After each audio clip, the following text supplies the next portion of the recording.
الحمد للہ رب العالمین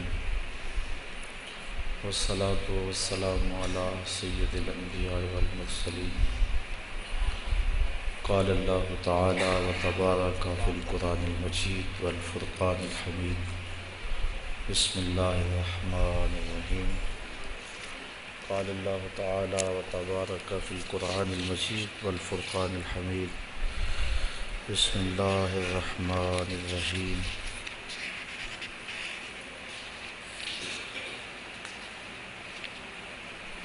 یا ایھا الذین آمنوا اتقوا اللہ ولتنظر نفس ما قدمت لغد واتقوا اللہ ان اللہ خبیر بما تعملون ولا تکونوا کالذین نسوا اللہ فانساہم انفسہم اولئک هم الفاسقون لا یستوی اصحاب النار واصحاب الجنہ اصحاب الجنۃ هم الفائزون صدق اللہ مولانا العظیم وصدق رسولہ النبی الکریم الرؤوف الرحیم اللہم نور قلوبنا بالقرآن وزین اخلاقنا بالقرآن وادخلنا الجنۃ بالقرآن ونجنا من النار بالقرآن قال اللہ تعالی وتبارک فی شان حبیبہ مخبرا وآمرا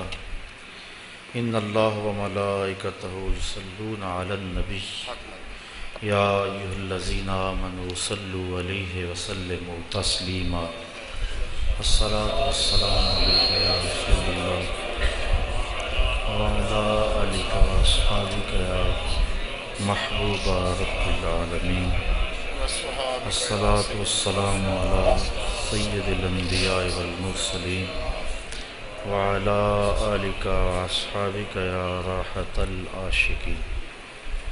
تمام حمد و ثنا، تعریف و توصیف اللہ جل مجدہ الکریم کی ذات پاک کے لیے جو خالق کائنات بھی ہے اور مالک شاشہات بھی ہے۔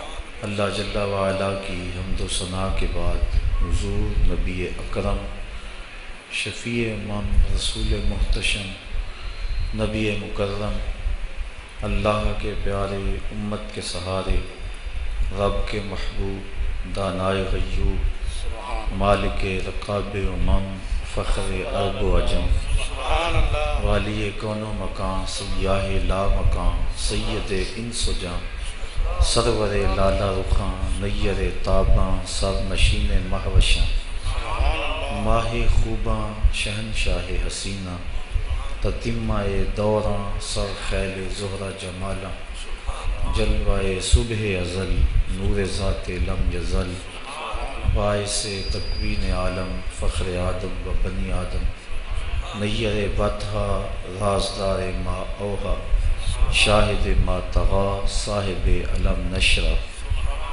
معصوم آمنہ احمد مجتبیٰ حضرت محمد مصطفیٰ صلی اللہ علیہ وسلم کے حضور ناز میں اپنی عقیدتوں ارادتوں اور محبتوں کا خراج پیش کرنے کے بعد انتہائی واجب الاحترام ذوی الاحتشام برادران اسلام السلام علیکم ورحمۃ اللہ وبرکاتہ۔ جیسا کہ آپ سب کو معلوم ہے کہ آج کی یہ تقریب جو درس قرآن کے عنوان سے معنون ہو کر منعقد ہے، یہ ہمارے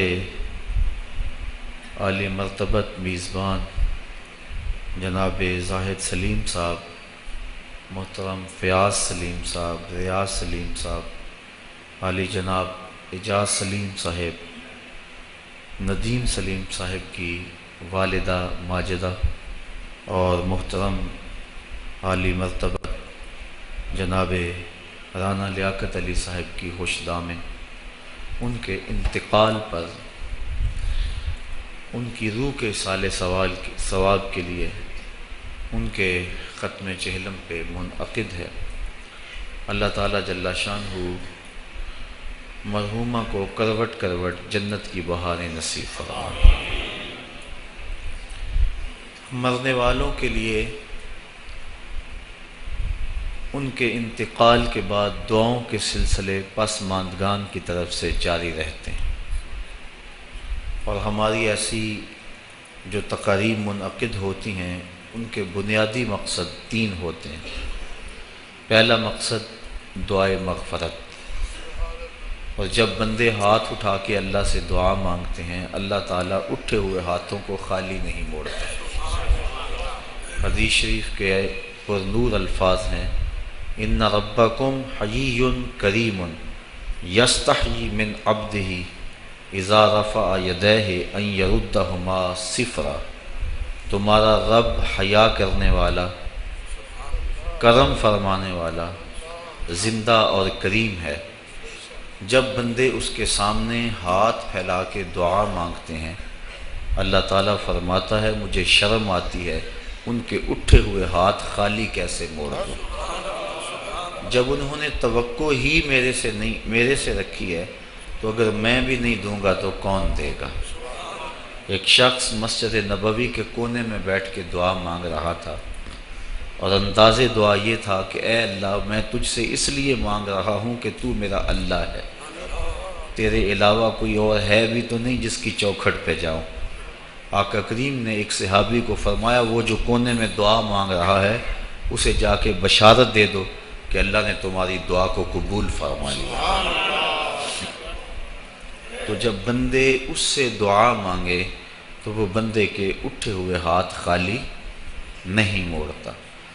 مرنے کے بعد اولاد کے ذمے جو والدین کے حقوق ہیں وہ ختم نہیں ہو جاتے، بلکہ حدیث میں آتا ہے 4 حق ایسے ہیں جو مرنے کے بعد بھی اولاد کے ذمے باقی رہتے ہیں۔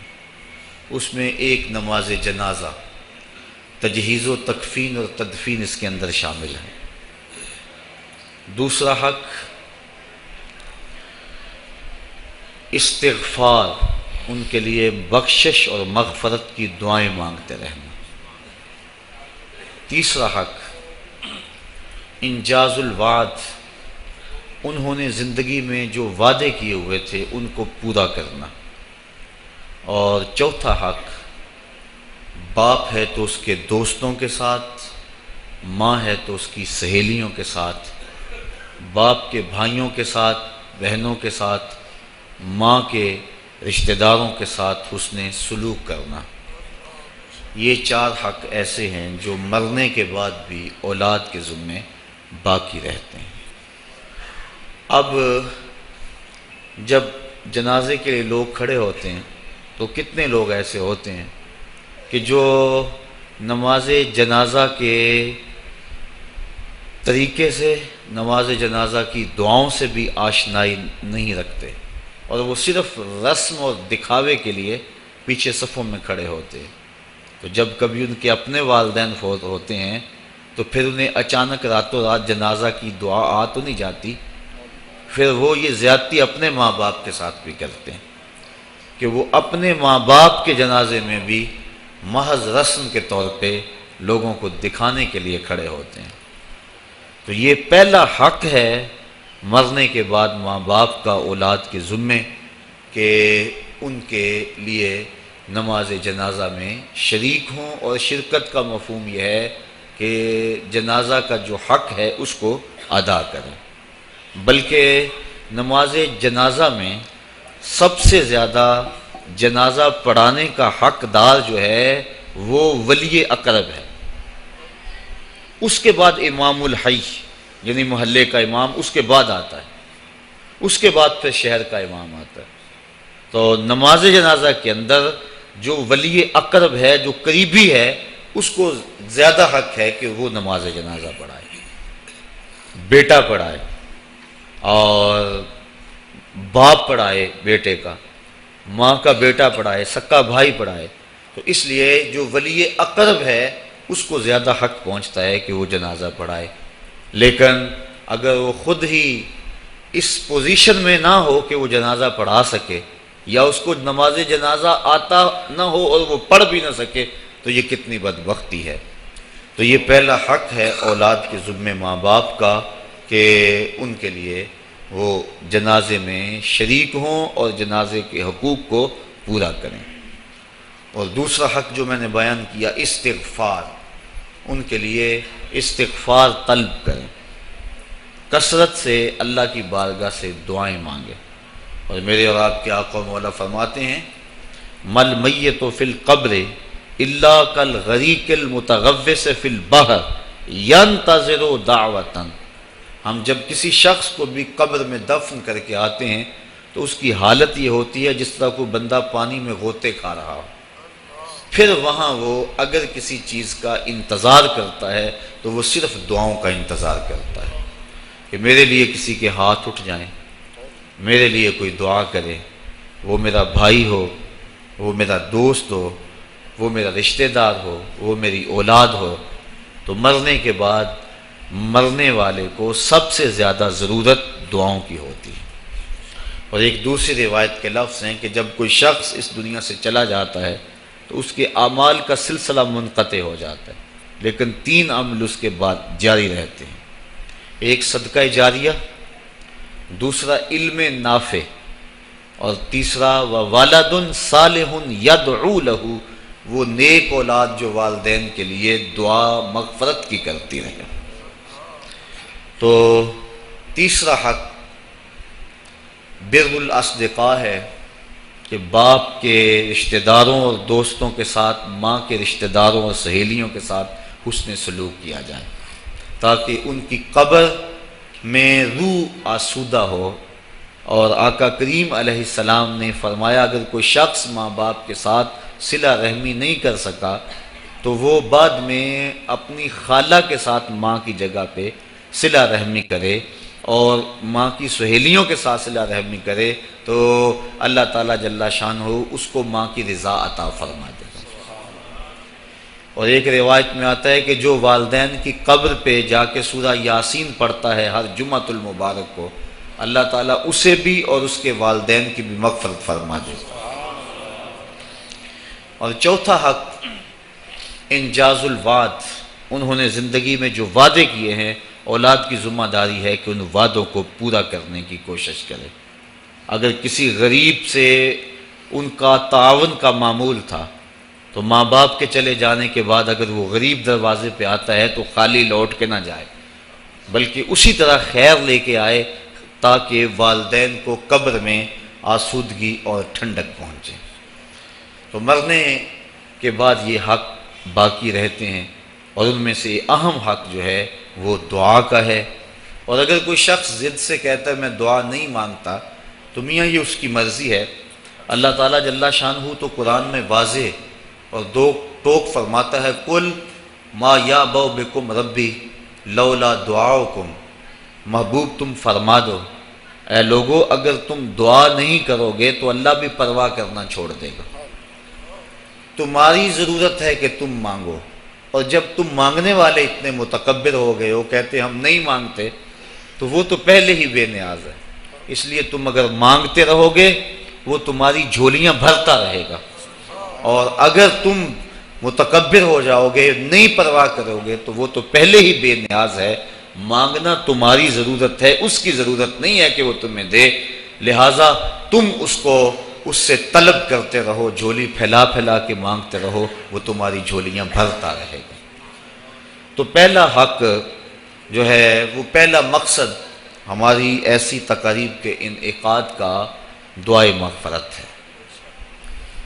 دوسرا مقصد ہماری اس قبیل کی تقریبات کا پسماندگان سے اظہار تعزیت ہے، چونکہ اگر دعا ہی مقصد ہو تو دعا تو گھر بیٹھے بھی ہم کر سکتے تھے۔ اتنے طویل ترین سفر کر کے آج ہر بندہ مصروف ہے، اپنی گوناگوں مصروفیات سے وقت نکال کر آپ یہاں آئے ہیں، اگر صرف دعا ہی مقصد ہے تو دعا تو آپ گھر بیٹھے بھی کر سکتے تھے۔ میں بھی اتنی دور سے آیا ہوں، وہاں ہاتھ اٹھا کے دعا کر دیتا، کافی ہو جاتا، لیکن یہاں آنے کا دوسرا مقصد پسماندگان سے ان کے دکھ میں شریک ہونا ہے اور ان سے اظہار تعزیت و محبت کرنا ہے، اور یہ حضور کے عمل اور حضور کے طریقے سے ثابت ہے۔ حضرت ماعز ابن مالک رضی اللہ تعالی عنہ حضور کی خدمت میں جب حاضر ہوئے اور ایک حد کے لیے اپنے آپ کو خود پیش کیا. عرض کی حضور مجھے پاک کر دیجئے. میرے آقا کریم نے فرمایا جاؤ اللہ سے معافی مانگو، وہ تمہارے گناہ معاف کر دے گا. وہ گئے، معافی مانگی، لیکن بے چینی اور اضطراب ایسا تھا، پھر پلٹ کے آ گئے. پھر عرض کی حضور مجھے پاک کر دیجئے، طہرنی یا رسول اللہ صلی اللہ علیہ وسلم. حضور نے فرمایا جاؤ نا معافی مانگو اللہ سے، اللہ تمہیں معاف کر دے گا. وہ گئے، معافی مانگی، پھر پلٹ آئے اور عرض کی طہرنی، حضور مجھے پاک کر دیجئے. قال فیما اطہرک، کہا کس جرم سے پاک کروں؟ بار بار آ جاتے ہو، تمہیں کہا ہے کہ جاؤ اللہ سے معافی مانگو تمہیں معاف کر دیا جائے گا، لیکن تم پھر پلٹ آتے ہو. قال من الزنا، عرض کی حضور مجھ سے زنا سرزد ہو گیا.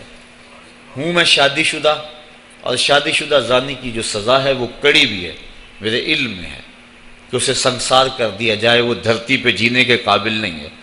لیکن اس کے باوجود میں اقرار کرتا ہوں تاکہ جو آخرت کی سزا ہے اس کے مقابلے میں یہ دنیا کی سزا کچھ بھی نہیں ہے. آخرت کی سزا بڑی سخت اور کڑی ہے. آقا کریم نے ایک دن حضرت جبریل امین سے پوچھا مجھے جہنم کے عذابوں کا تذکرہ سناؤ. تو انہوں نے عرض کی حضور اخف العذاب، سب سے خفیف اور ہلکا عذاب یہ ہوگا کہ جہنمی کے پاؤں میں آگ کا جوتا رکھا جائے گا. پورا باقی بدن سلامت ہوگا، صرف پاؤں میں آگ کے جوتے رکھے جائیں گے. یاغلی منہما دماغہ، جوتے پاؤں میں ہوں گے لیکن اس کی حدت، تپش اور گرمی سے دماغ پگھل کے ناک اور کانوں کے راستے سے باہر آ جائے گا. یہ سب سے ہلکے عذاب کی کیفیت ہے، اور جو سخت عذاب ہیں العیاذ باللہ. تو عرض کی حضور میں آخرت کے عذاب سے اس دنیا کے دکھ کو ترجیح دیتا ہوں. تو میں خود اقرار کرتا ہوں میرے اوپر حد شرعی نافذ کر دیجئے تاکہ میں پاک ہو جاؤں. آقا کریم نے فرمایا کہ انہوں نے نشہ تو نہیں کیا ہوا؟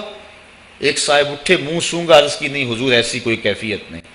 پھر فرمایا کہ اس کا توازن عقلی تو ٹھیک ہے، اتنی بڑی سزا اس جرم کی اور یہ بار بار اقرار کیے جا رہا ہے. تو صحابہ نے عرض کی حضور صحیح الحواس ہیں، اور اتنے میں وہ 4-5 مرتبہ اپنے اس جرم کا اقرار کر چکے. اب گواہ کی کوئی ضرورت نہیں تھی، جب وہ خود اقراری تھے. تو آقا کریم نے فرمایا ان کو سنگسار کر دو. ماعز ابن مالک اسلمی کو پتھر مار مار کے سنگسار کیا جا رہا ہے.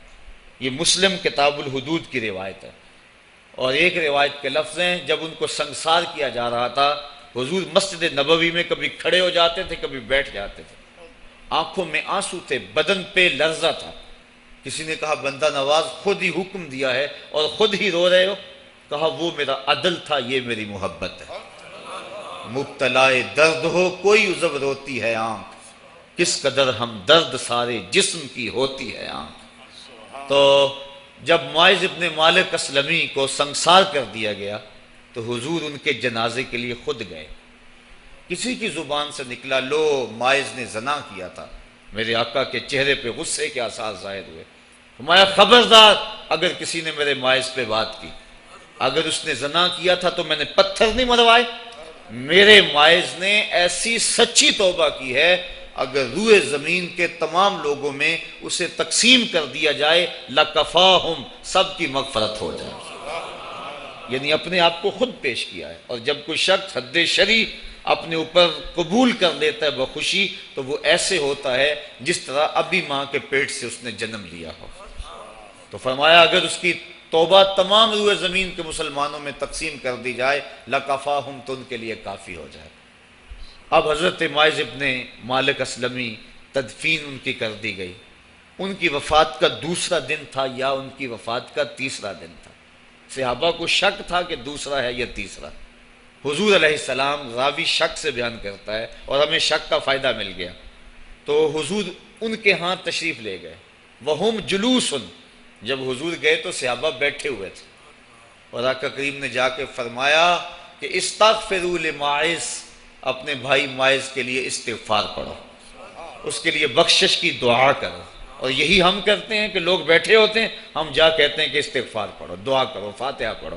تو حضور علیہ السلام گئے، صحابہ لفظ ہے وہم جلوس، وہ بیٹھے ہوئے تھے، اور آقا کریم نے فرمایا استغفروا لماعز، ماعز ابن مالک کے لیے مغفرت کی دعا کرو، ان کے لیے ہاتھ اٹھاؤ.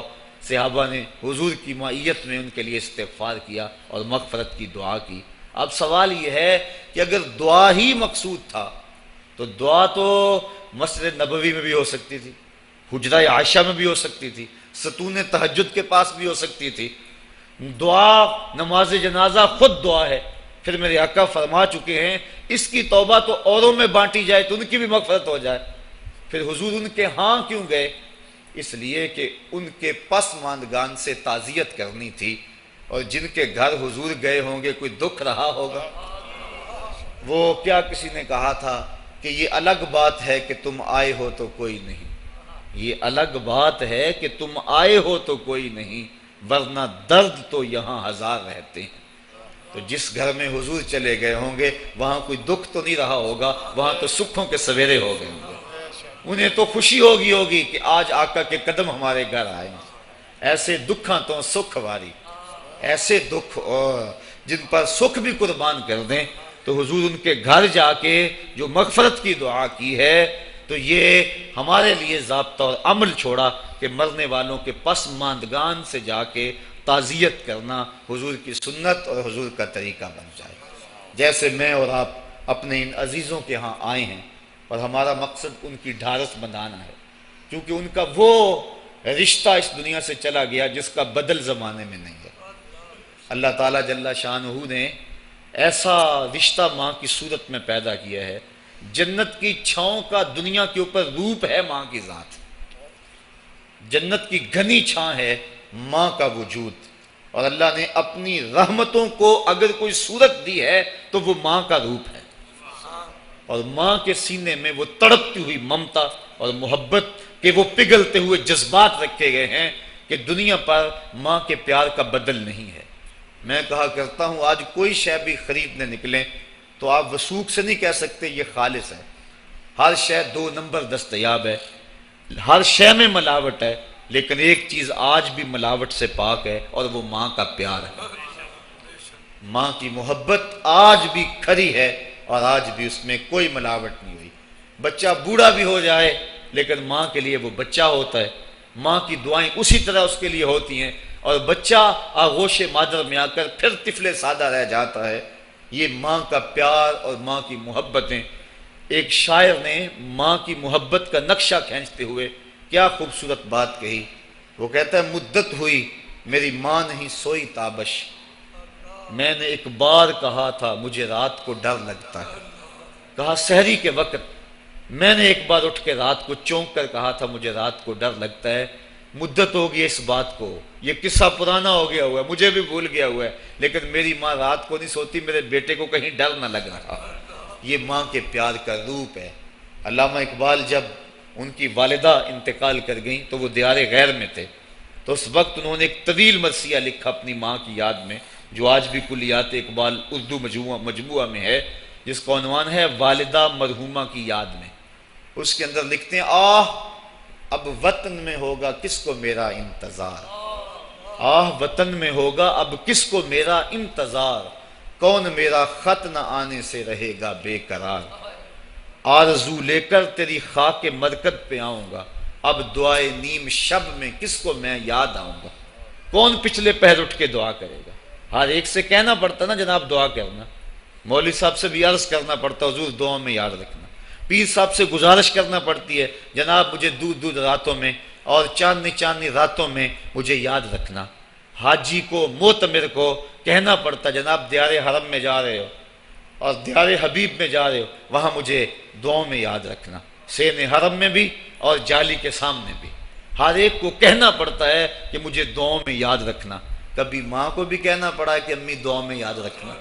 ماں کے ہاتھ ویسے اٹھے رہتے ہیں، اور جب ماں کے ہاتھ اٹھ جائیں اجابت کے سارے دروازے کھل جاتے ہیں۔ میں نے پڑھا کتب حدیث میں جو دعائیں رد نہیں ہوتی ان میں سے ایک ماں کی دعا ہے، جب ماں ہاتھ اٹھا دے تو جنت کے سارے دروازے کھل جاتے ہیں، اور یہ لازمی نہیں ہے کہ ماں رابعہ بصریہ ہو تو پھر ہی اس کی دعا قبول ہوتی ہے، اپلے تھاپتی ہوئی ماں اور لیپا پوتی کرتی ہوئی ماں جو ہے وہ مٹی سے بھرے ہوئے ہاتھ اٹھا دے تو اللہ ان ہاتھوں کو بھی خالی نہیں موڑتا۔ ماں جب بولتی ہے تو اس کے لہجے میں جبریل بولتا ہے، ماں جب مسکراتی ہے لگتا ہے جنت کی ساری کلیاں کھل اٹھی ہیں۔ ماں کے چہرے کی رونق اور ماں کے چہرے کی جو ہے وہ خوشی بیٹے کے دل کو حقیقی قرار اور حقیقی تسکین دیتی ہے۔ جو ٹھنڈ ماں کے ساتھ نصیب ہوتی ہے وہ کائنات میں کسی اور جگہ پہ نہیں ہے۔ جو گھنا سایہ ماں کے دامن میں ہے وہ کسی اور جگہ میسر نہیں ہو سکتا ہے۔ وہ کیا کہا تھا کسی نے کہ 5 سٹار ہوٹلوں میں کھانا کھانے میں وہ لذت کہاں جو چولہے پر بیٹھ کے ماں کے ہاتھوں سے پکی ہوئی چپاتیاں کھانے میں آتا ہے۔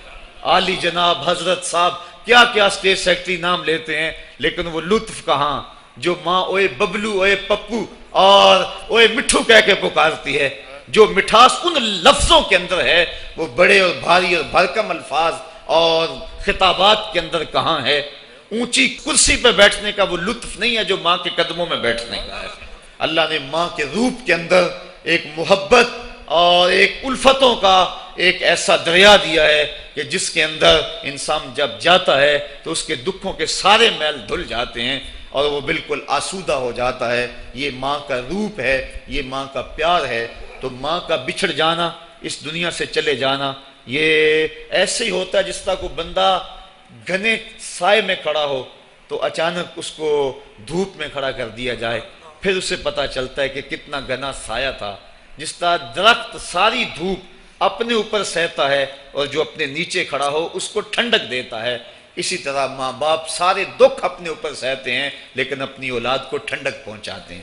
ماں باپ کے اس دنیا سے چلے جانے کے بعد پتا چلتا ہے کہ میں کتنی گھنی چھاؤں سے کس کڑاکے دار دھوپ میں آ گیا ہوں اور میری زندگی کے اندر کتنے دکھوں کا زہر گل رہا ہے۔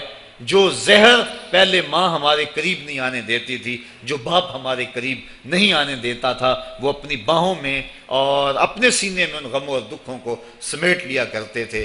تو ماں باپ کا اس دنیا سے چلے جانا یہ ایک ایسی محرومی ہے۔ میں اور آپ تو حیثیت ہی بلا کیا رکھتے ہیں، میرے اور آپ کے آقا و مولا نے بھی اس رشتے کی کمی کا احساس فرمایا۔ الحاویل الفتاویٰ کے اندر امام سیوطی نے اس واقعہ کو لکھا۔ ایک دن حضور حجرہ عائشہ سے مسجد نبوی میں آئے، تا حد نظر صحابہ حضور کے انتظار میں بیٹھے ہوئے تھے۔ جو ہی حضور کو دیکھا ادب سے کھڑے ہو گئے۔ وہ وقت بیت گئے جب لوگ پتھر مارتے تھے، اب یہ مدنی دور ہے، حکم ہو گیا ہے کہ میرے نبی کی آواز سے آواز بھی اونچی نہیں کرنی۔ وہ لمحے بیت گئے جب لوگ آوازیں کستے تھے، اب حکم ہو گیا میرے نبی سے مسئلہ بھی پوچھنا ہے، پہلے گھر جاؤ، صدقہ لو، فقیر ڈھونڈو، خیرات کرو، پھر میرے نبی کی چوکھٹ پہ آؤ، تمہیں پتہ چلے کتنی اونچی بارگاہ میں جا رہے ہیں۔ تو یہ ادب کے زاویے اور ادب کے قرینے طے کرنا پڑتے ہیں۔ حضور آئے، مسجد میں قدم رکھا، تا حد نظر صحابہ سے ادب سے کھڑے ہو گئے۔ آقا کی آنکھیں چھم چھم برسنے لگیں اور حضور نے روتے روتے فرمایا، لو ادرکت والدیہ او احدہما، کاش آج میرے ماں باپ زندہ ہوتے یا ان میں سے کوئی ایک ہی زندہ ہوتا، وَأَنَا أُصَلِّي صَلَاةَ الْعِشَاءِ، اور میں لوگوں کو نماز عشاء پڑھا رہا ہوتا۔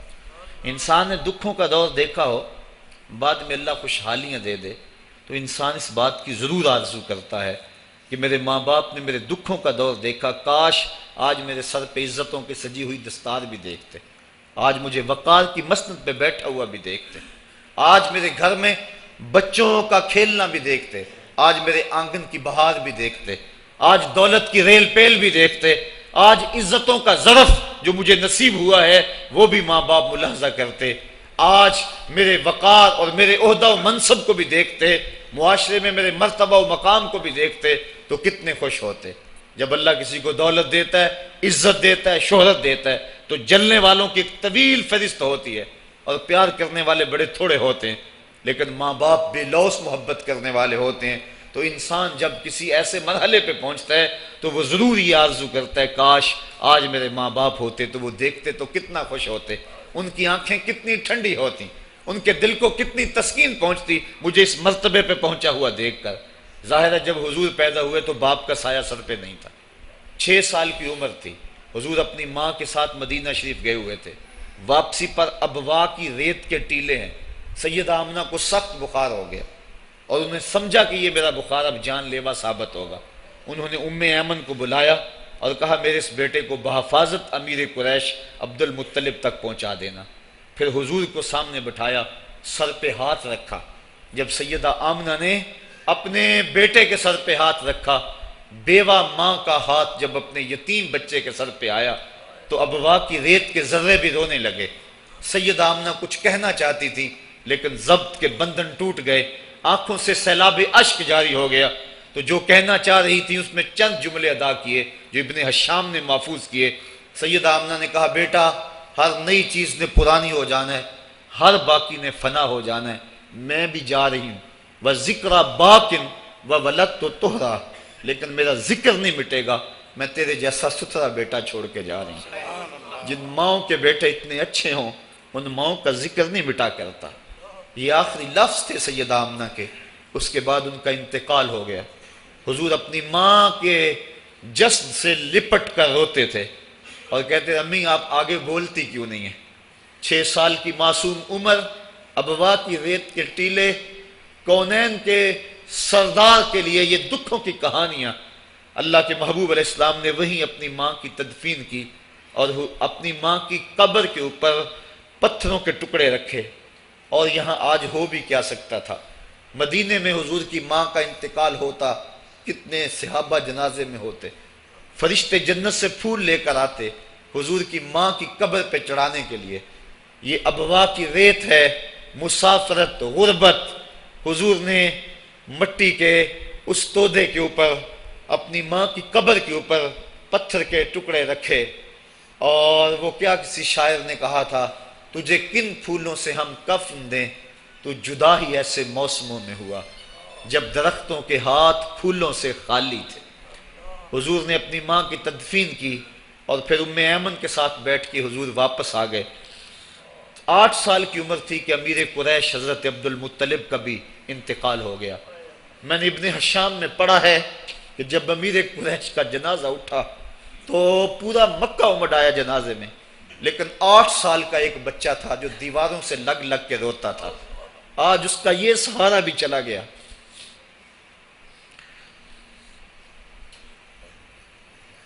8 سال کی عمر میں حضرت عبد المطلب کا بھی انتقال ہوا۔ پھر حضور اپنے چچا کی کفالت میں آئے، وہ دن بھی بیتے، طائف کے بازار بھی آئے، مکے کی گلیاں بھی آئیں، بچھتے ہوئے کانٹے، کھدتے ہوئے گڑے، کبھی عقبہ بن ابی معیط جسم پہ اوجریاں ڈال رہا ہے، کبھی کوئی بدن نازک پہ کوڑا ڈال رہا ہے، کبھی حضور علیہ السلام کی راستوں میں ام جمیل کانٹے بچھا رہی ہے، کبھی بدر سجتا ہے، کبھی احد کی لڑائی ہوتی ہے، حضور کے چچا کے کلیجے کو چبایا جاتا ہے۔ یہ دن سخت ترین دن تھا۔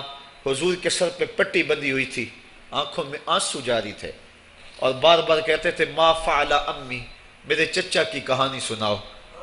تو بڑے مشکل اور زہرہ گداز حالات پیش آئے، لیکن آج حضور حجرہ عائشہ سے نکلے، تا حد نظر صحابہ ادب سے کھڑے ہو گئے، آقا کی نظر پلٹ کے پیچھے چلی گئی، ابوا میں جا کے رکی، اور میرے آقا کی آنکھوں سے آنسو ٹپکنے لگے، اور فرمایا کاش آج میری ماں زندہ ہوتی، وَأَنَا أُصَلِّي صَلَاةَ الْعِشَاء، اور میں لوگوں کو نماز عشاء پڑھا رہا ہوتا، وَأَقْرَأُ فِيهَا بِفَاتِحَةِ الْكِتَابِ، اور اس میں سورہ فاتحہ کی تلاوت کر رہا ہوتا، پھر میری ماں کو میرے ساتھ کوئی کام یاد آ جاتا، وہ دروازے پر آتی، چلمن سرکاتی، اور اپنے میٹھے اور مدبر لہجے میں مجھے بیٹا محمد کہہ کے آواز دیتی، فرمائے لوگوں میں اپنی نماز کو چھوڑ کے پہلے ماں کی بات کو سنو۔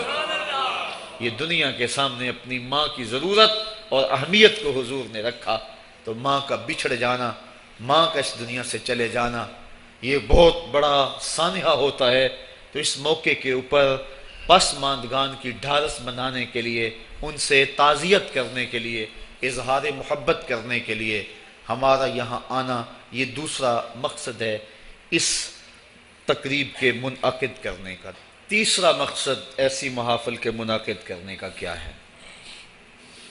پہلا مقصد تو دعائے مغفرت ہے مرنے والوں کے لیے، دوسرا مقصد پسماندگان سے تعزیت کرنا ہے، اور تیسرا مقصد ہم کبھی نہ بھول پائیں وہ یہ ہے کہ ہم اپنے لیے عبرت کا سامان لینا۔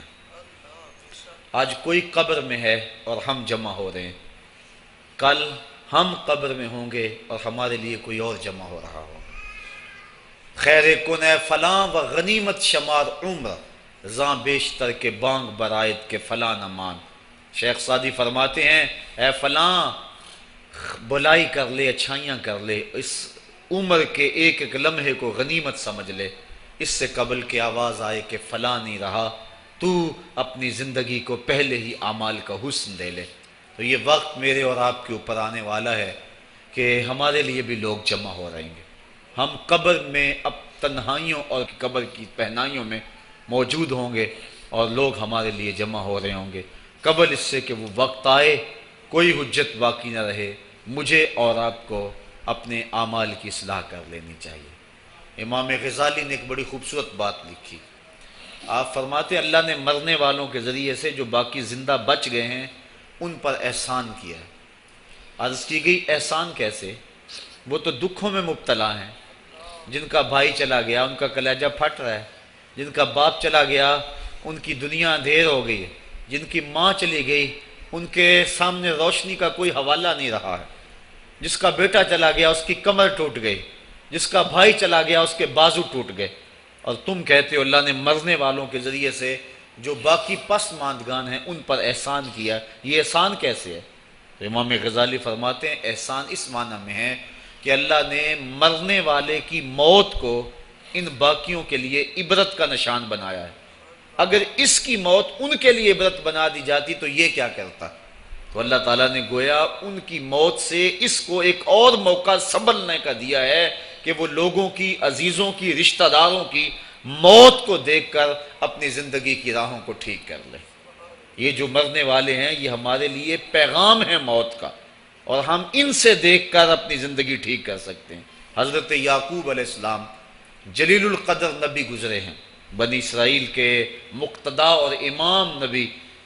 آپ نے حضرت اسرائیل سے وعدہ لیا ہوا تھا کہ میری روح قبض کرنے کے لیے اچانک نہیں آنا، بلکہ پہلے کو قاصد یا پیغام بھیج دینا تاکہ میں موت کی تیاری کر لوں۔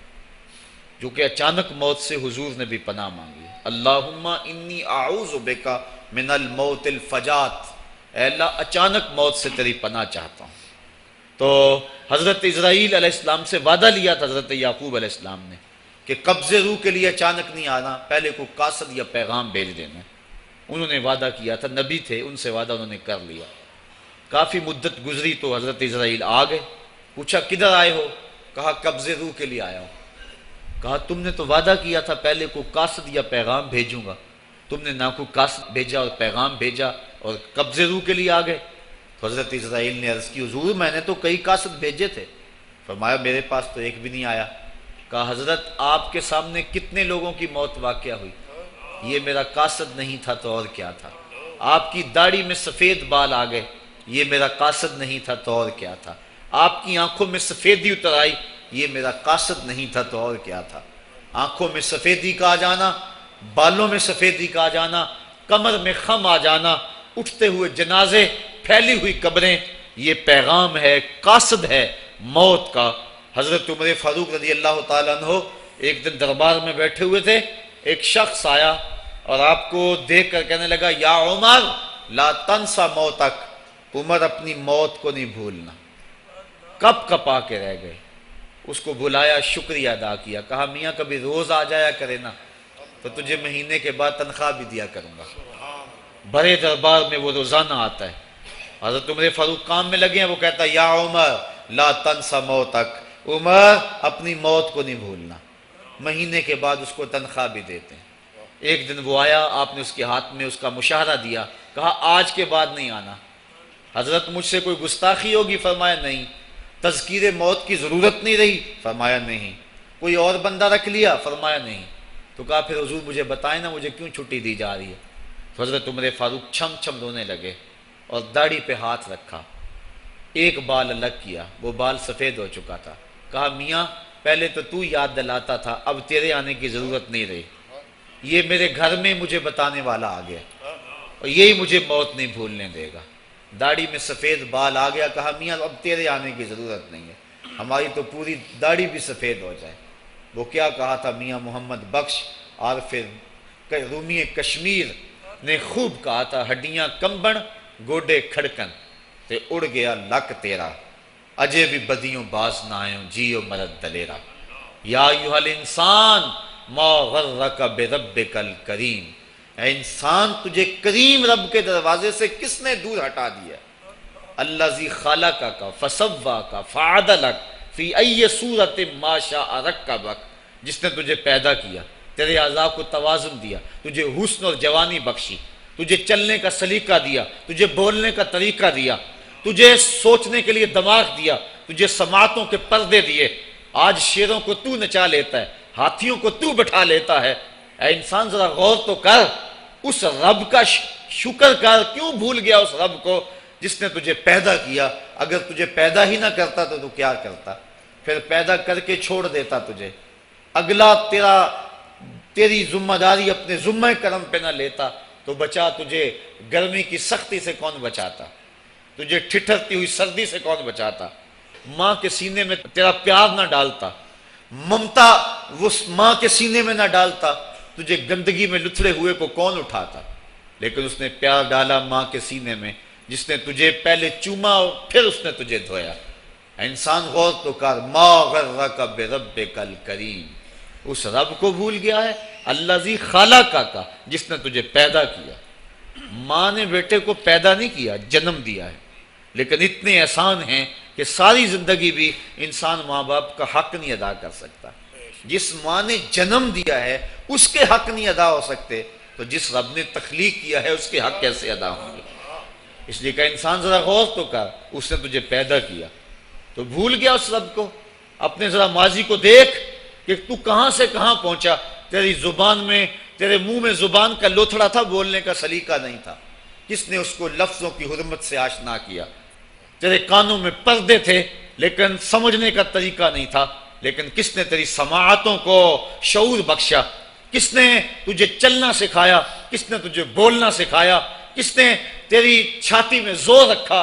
آج تو کڑیل جوان ہے، آج دولت کے انبار تیرے پاس ہیں، آج تو چودھری ہے، آج تو خان صاحب ہے، آج تو بہت بڑا عالم ہے، آج تو مفتی ہے، آج تو پیر ہے، آج تو منسٹر ہے، آج تو ناظم ہے، آج دنیا تیری باج گزار ہے، آج تیرے دماغ میں وہ قوت رکھ دی گئی کہ دنیا کو تو انگلیوں پہ نچا رہا ہے۔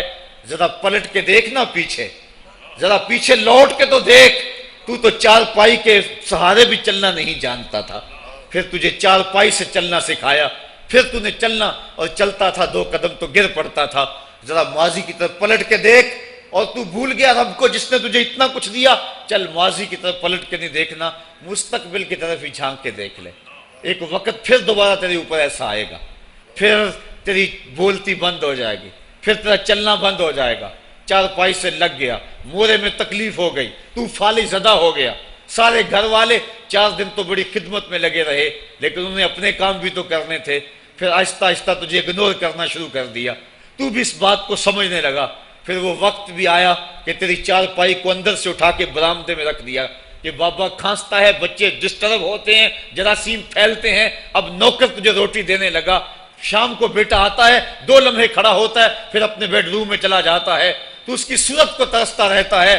آج تیری زندگی اجیرن بن گئی، پھر تیرے اوپر ایسے حملے بیماریوں کے ہوئے، ایسی تکلیفیں ہوئیں، بول و براز بھی اوپر، لوگ ناک پہ کپڑا رکھ کے تجھے اٹھاتے ہیں۔ اس وقت تو اپنی زندگی سے تنگ آ گیا، تو کہتا ہے ڈاکٹر کو لگا زہر کا ٹیکہ، مجھے موت آ جائے۔ بتا ہم تجھے موت بھی نہ دیتے تو کیا کرتا؟ ہم نے تجھے زندگی دی تھی، یہ ہمارا احسان، اور اب تمہیں موت اگر دیں گے تو یہ بھی ہمارا احسان ہے۔ اگر تو تڑپتا تھا، تیری زندگی جو ہے وہ اجیرن بن چکی تھی، سارے تجھ سے تنگ آ گئے تھے، تیرے بیٹے بھی کہتے دعا کرو اللہ بابے کو پردہ دے دے، سارے تیرے پردہ مانگ رہے تھے، اب بتا کہ ہم تجھے پردہ بھی نہ دیتے تو کیا کرتا؟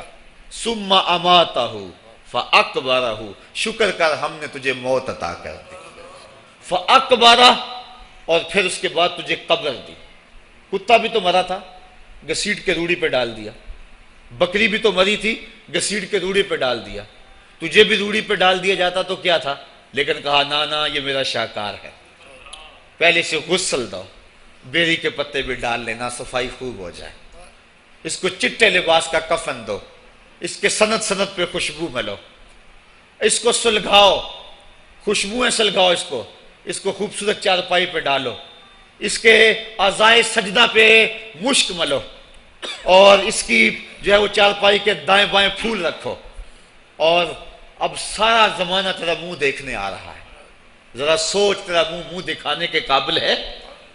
اور پھر کہا اب اس کو اٹھاؤ قبرستان میں لے چلو، زمانہ آ گیا، تو آج دولہا بنا ہوا ہے اور زمانہ تیری برات بنی ہوئی ہے، اور کہا کہ ایک آدمی نہ اٹھائیں، اس کا پروٹوکول ہے، اس کو 4 آدمی اٹھائیں، کندھا بھی بدلتے رہیں، کہا زیادہ تیز بھی نہ چلنا، میرے شاہکار کو کہیں جھٹکا نہ لگے، اور پھر تیرا پروٹوکول امام کعبہ بھی ہو تو وہ پیچھے ہے، تیری لاش آگے، تو نے ہمارے ساتھ کیا کیا، ہم نے تیرے ساتھ کیا سلوک کیا، یا ایھا الانسان ما غرک بربک الکریم، ہم نے کہا اس کے لیے چھوٹا سا گھر بنا دو اور اس کے اندر پردے میں اس کو رکھ کے اوپر سے مٹی ڈال دو، اوپر پھول ڈال لو، اور پھر اتنی دیر تک کھڑے رہو جتنی دیر تک اونٹ کو ذبح کرتے ہیں، اس کی کھال ادھیڑتے ہیں، اس کا گوشت بناتے ہیں، پھر اس کو تقسیم کرتے ہیں، اور پھر آؤ تو دعائیں شروع کر دو، کبھی کل کی محفل سجا دو، کبھی 10ویں کی، کبھی چہلم کی۔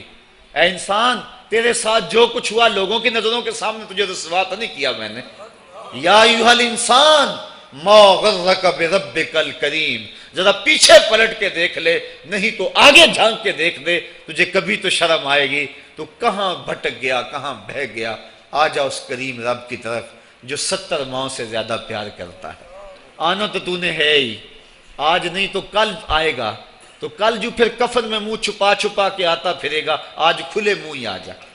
آج میری رحمتیں تیرا بڑھ بڑھ کے استقبال کر رہی ہیں۔ روبی بن حراش ایک بزرگ ہوئے اور تابعی ہیں۔ تابعی وہ ہوتا ہے جس نے صحابی کو دیکھا ہو، ساری زندگی ان کے چہرے پہ مسکراہٹ نہیں آئی، وہ کہتے تھے کیا خبر میرا انجام کیا ہوگا۔ شیخ سعدی فرماتے ہیں جب تو دنیا پہ آیا تھا نا تو روتا تھا، یہ سارے ہنستے تھے۔ بچہ جب پیدا ہوتا ہے تو اور اس کا رونا اس کی زندگی کی دلیل ہے، جب تک بچہ چیختا نہیں سارے پریشان ہوتے ہیں، آواز نہیں آ رہی، پتہ نہیں زندہ ہے کہ جو ہے وہ گوشت کا لوتھڑا ہے، جب بچہ چیختا سارے خوش ہو جاتے ہیں، مبارکیں دیتے ہیں، مٹھائیاں بانٹتے ہیں، تو اس کا رونا اس کی زندگی پہ دلیل۔ شیخ سعدی فرماتے ہیں جب تو آیا تھا تو روتا تھا، یہ ہنستے تھے، ایسے زندگی گزار تو ہنستا ہوا جائے، یہ روتے رہ جائے، یہ نہ ہو کہ روتا آیا تھا روتا ہی جانا پڑے تجھے۔ روبی بن حراش ساری زندگی نہیں مسکرائے، فرماتے تھے کیا خبر میرا انجام کیا ہوگا۔ وقت بیتتا گیا، آخر میں فوت ہو گئے۔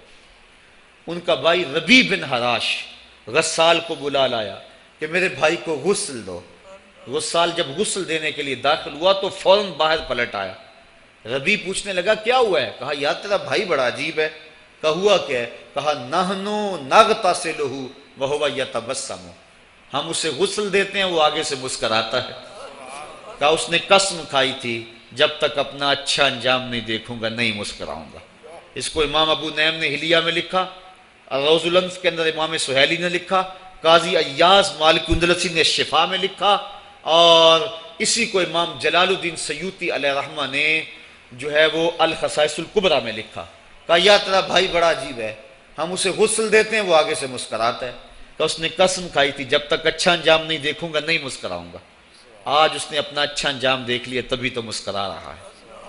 12 لوگوں کے 2 گروہ بن گئے۔ ایک کہنے لگے کہ یار یہ ویسے گڑی ہوئی بات ہے، بھلا کوئی بندہ مرنے کے بعد بھی مسکرا سکتا ہے؟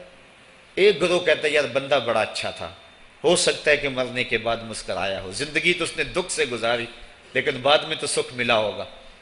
اتنے میں انہیں غسل دے دیا گیا اور لوگ اکٹھے ہو کے ان کے گھر آ گئے، انہیں کفن دے کے پٹڑے پہ ڈال دیا گیا۔ تو ربیع بن حراش نے جب لوگ باتیں کر رہے تھے، کوئی کہہ رہا تھا صحیح ہے کوئی کہتا ہے غلط تھا، تو اس نے کفن سے ہاتھ باہر نکالا اور لوگوں کو کہا السلام علیکم۔ لوگوں نے کہا وعلیکم السلام، اتتکلم بعد الموت، عجیب بات ہے مرنے کے بعد باتیں کر رہے ہو۔ قال نعم اتکلم بعد الموت، کہا ہاں ہاں میں مرنے کے بعد ہی باتیں کر رہا ہوں۔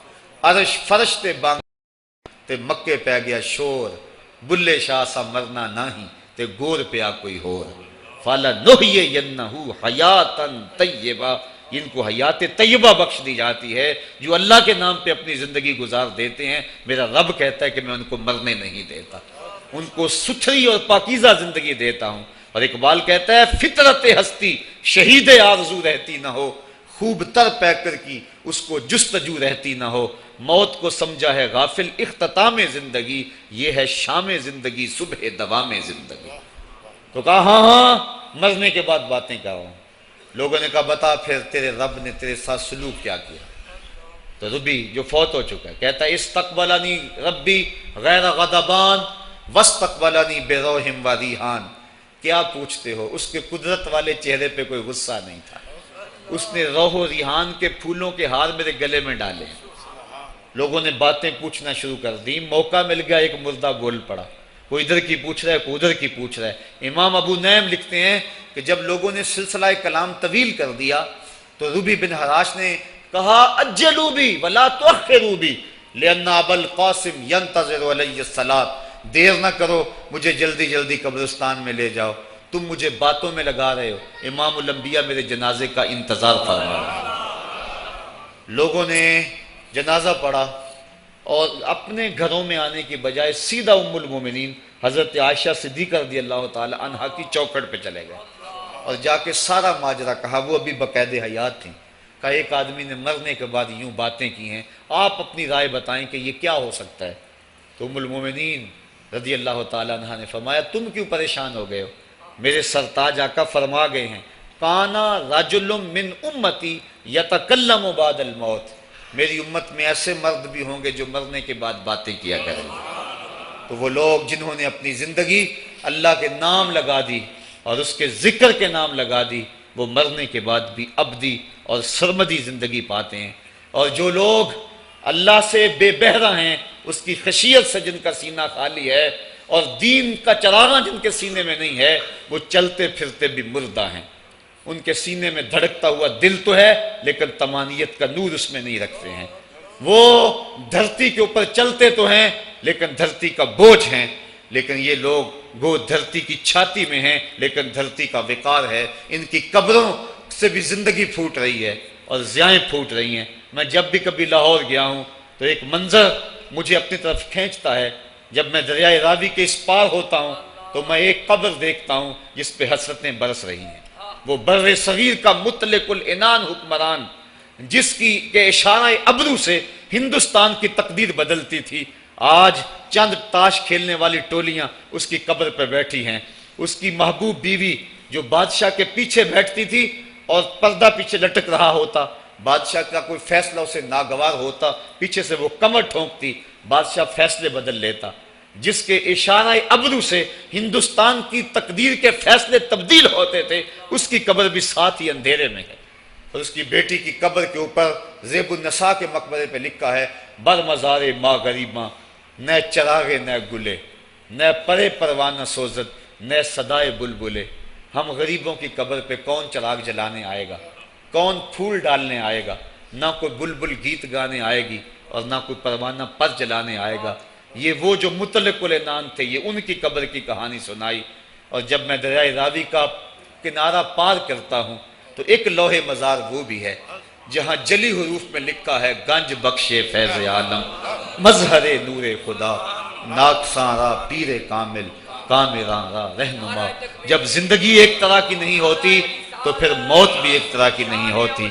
جب دنیا پہ رہنے والے لوگ ایک طرح سے زندگی نہیں گزارتے تو ان کی برزخ بھی ایک طرح کی نہیں ہوتی۔ تو یہ ہیں وہ لوگ جن کی قبروں پہ آج بھی چراغاں ہیں، جن کے نام کا آج بھی تنتنا ہے۔ 1000 سال گزر گئے، ان کی نسبی اولاد تو کوئی نہیں ہے، انہوں نے شادی بھی نہیں کی تھی، لیکن اس کے باوجود دن کو چلے جاؤ، کڑکتی دوپہر کو چلے جاؤ، برستی بارش میں چلے جاؤ، لمبی رات کی تنہائی میں چلے جاؤ، موسم کی کسی بھی شدت میں چلے جاؤ، حکومتوں کے بدلتے ہوئے ماحول، مارشل لاؤ کی کیفیتیں، جس دور جس حالت میں مرضی جاؤ، آپ کو وہاں میلہ نظر آئے گا، وہاں ہجوم عاشقہ نظر آئے گا۔ ارے میں گسارو سویرے سویرے خرابات کے گرد پھیرے بپھیرے، کبھی اس طرف بھی گزر کر تو دیکھو بڑی رونقیں ہیں فقیروں کے ڈیرے۔ تو وہ لوگ جنہوں نے اپنی زندگی اپنے مالک کے نام گزاری وہی زندہ ہیں، وہی سرمدی اور ابدی زندگی پائے ہوئے ہیں۔ صاحبو، اب میرے اور آپ کے پاس سانسوں کا موقع موجود ہے، ورنہ یہ سانسیں تیزی کے ساتھ پگھل رہی ہیں۔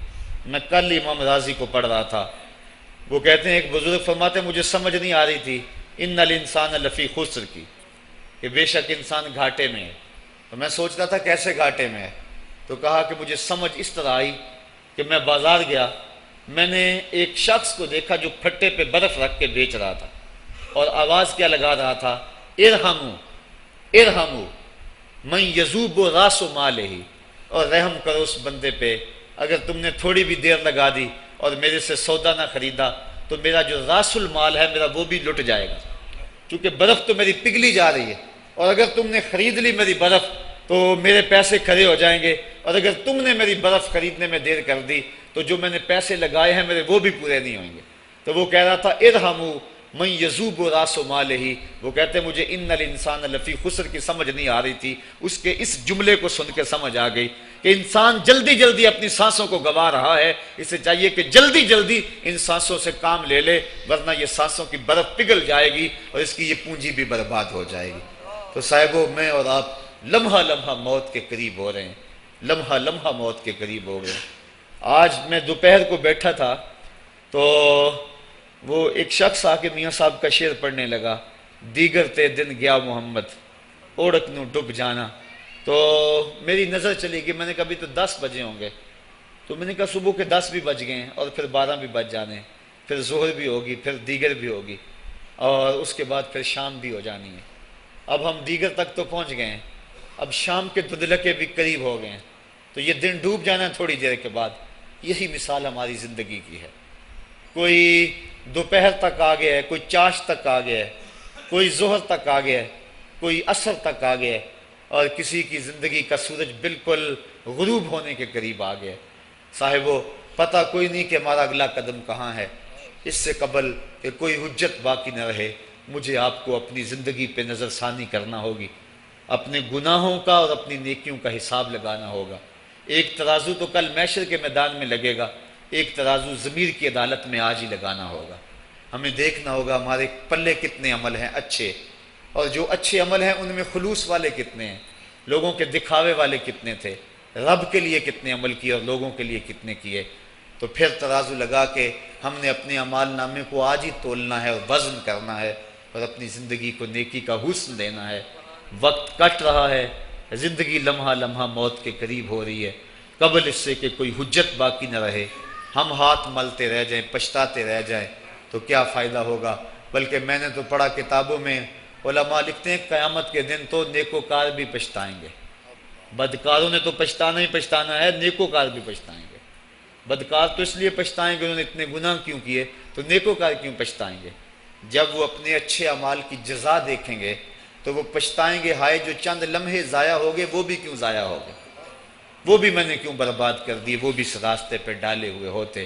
تو آج مجھے آپ کو موقع ہے، دیکھیں قبریں، کتنی قبریں جو ہیں وہ ہمارے کتنے ملنے والے، ذرا نظر دوڑائیں نا، آج ہم کتنوں کو کندھوں پہ اٹھا کے قبرستان چھوڑ آئے ہیں۔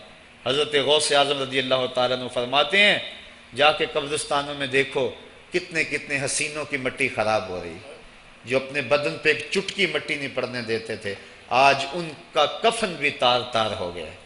جو اپنے کلف لگے کاٹن کو سلوٹ نہیں آنے دیتے تھے، آج ان کے کفن بھی ٹوٹ گئے ہیں اور ہڈیوں کے جوڑ جوڑ الگ ہو گئے۔ تو وقت ہمارے اوپر وہ آنے والا ہے، کسی نے آج تک موت کا انکار نہیں کیا۔ میں نے لوگوں کو خدا کا انکار کرتے دیکھا، آپ نے بھی دیکھا، لیکن کوئی موت کا آج تک انکار کرتا نہیں دیکھا گیا۔ موت اپنا آپ منوا لیتی ہے۔ میں اور آپ موت کے بتدریج قریب ہو رہے ہیں، ہمارا اٹھنے والا ہر قدم ہمیں موت کے قریب کر رہا ہے۔ تو قبل اس سے کہ وہ وقت آ جائے اور کوئی حجت باقی نہ رہے اور ہم ہاتھ ملتے رہ جائیں، وقت پر کافی ہے ایک قطرہ بھی آب خوش ہنگام کا، جل گیا جب کھیت برسا می تو پھر کس کام کا، پھر تو پچھتاوا ہی ہوگا۔ آج ہم پچھتا لیں تاکہ زندگی میں حسن نیکی کا آ جائے۔ یہ میری آپ سے درد مندانہ اپیل ہے، گزارش ہے، اور میری آپ سے التماس ہے کہ یہ تھوڑی سی زندگی اللہ نے جو مجھے اور آپ کو ودیعت کی ہے، یہ بڑا تھوڑا سا عرصہ ہے، تھوڑا سا موقع ہے۔ یہ دنیا بوائی کا موسم ہے، آخرت کٹائی کا موسم ہے۔ جو بوائی کے موسم کو برباد کر بیٹھا ہے، کٹائی کے موسم میں اس کے ہاتھ کچھ نہیں لگتا۔ تو آج تخم عمل ڈال لیں، آج ایک بیج ڈالیں گے کل 70 کاٹ لیں گے، لیکن اگر آج کچھ نہ کیا اپنی سانسیں برف کی طرح پگھلا دیں تو یہ اس شخص کی طرح ہے جو پھٹے پہ رکھ کے برف کہہ رہا ہے کہ میرے اوپر رحم کرو، اگر تم نے میرے سے برف نہ خریدی تو میرا راس المال بھی لٹ جائے گا۔ ہمارا راس المال سانسوں کی صورت میں لٹ رہا ہے۔ اللہ مجھے آپ کو اپنی رحمتوں کا حصار عطا فرمائے۔ وآخر دعوانا ان الحمد للہ رب العالمین۔ الحمد للہ رب العالمین والصلاة والسلام علی سید الانبیاء والمرسلین۔ میرے مالک 3 عدد ختمات قرآن مجید، یہ بہت سارے کلمات طیبات جو کچھ پڑھا سنا کہا گیا، سب کچھ اپنی بارگاہ میں قبول فرما، اور سب کا ثواب ہم تیرے محبوب کی بارگاہ میں بطور ہدیہ پیش کرتے ہیں، قبول فرما۔ حضور کے توسل سے جمیع انبیاء علیہ السلام اور ان کی امتوں کے ارواح کو پیش کرتے ہیں، قبول فرما۔ بالاختصاص آقا کریم کی امت کو پیش کرتے ہیں، قبول فرما۔ اور ہم سب لوگوں کی دعائیں، التجائیں، اٹھے ہوئے ہاتھ، سفارشوں کے لیے پھیلی ہوئی جھولیاں عزیزم زاہد فیاض صاحب، ریاض صاحب اور اعجاز سلیم صاحب اور ندیم سلیم صاحب اور رانا لیاقت علی صاحب کی والدہ ماجدہ جو پچھلے دنوں میں انتقال کر گئی، ان کی روح کے لیے پیش کرتے ہیں۔ اے اللہ ان کی قبر کو وسیع، کشادہ، منور اور خوشبودار کر دے، ان کو اپنی رحمتوں کا حصار دے دے، ان کی قبر کو نور نور کر دے۔ اے اللہ زندگی میں اگر ان سے کوئی کوتاہی ہو گئی تو اپنے محبوب کی زلف گراگیر کا صدقہ معاف کر دے، اور ان کی زندگی کی ایک ایک نیکی اپنی بارگاہ میں قبول فرما۔ اے اللہ ان کی اولاد کو صبر عطا فرما، اور ہم سب کو مرنے والوں سے عبرت حاصل کر کے اچھی زندگی گزارنے کی توفیق عطا فرما۔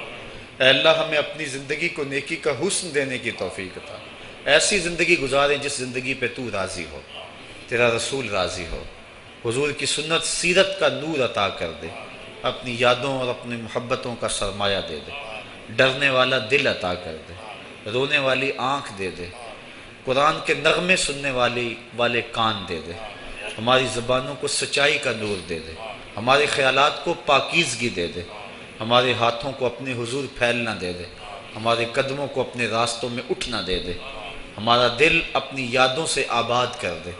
اے اللہ ہم جئیں تو تیرے لیے، مرے تو تیرے دین کے لیے، اور زندگی کی آخری سانس تک تیرے رسول کے وفادار رہیں۔